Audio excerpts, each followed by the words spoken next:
The most important local deity in Tamil Nadu is doubtlessly Aiyanar, the guardian god of agricultural villages and their lands. Aiyanar shrines are generally situated outside the living area of the village, near rivers or lakes, and often in lush groves.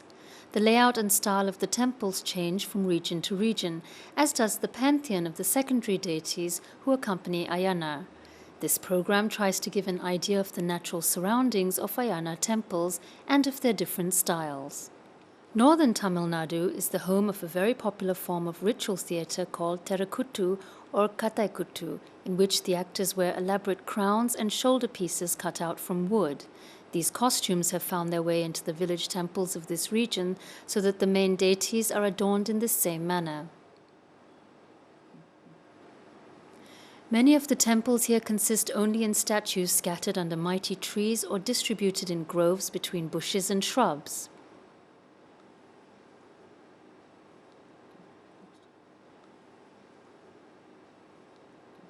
Significantly different are the Aiyanar-Temples in the region of Pudukkottai, south of Tamjore.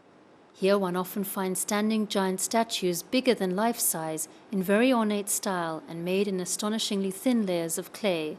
The statues in several temples around Manjamalai are about 2 generations old, an age otherwise seldomly attained by clay effigies. One of the most important open-air Aiyanar temples is the shrine of Manjamalai, situated in a large grove on the slopes of a small range of hills to the north of Madurai, reachable only by walk for about 5 kilometers through an ancient riverbed. Although the main shrine is nothing more than a small thatched hut, the temple is of great importance for 7 villages in the region and regularly draws crowds of devotees. In the grove around the shrine, thousands of old clay statues are scattered, which slowly decay until they melt again into the earth. There are also temples in the form of more elaborate constructions, as the following examples from villages around Madurai show.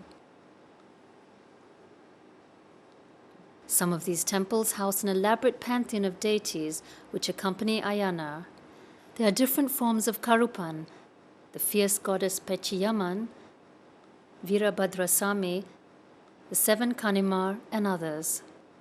A full temple normally houses 21 different deities. Among the statues found in Aiyanar temples, there are different types that serve different purposes. They are large statues, formerly made from bricks and lime, nowadays most often cast in cement.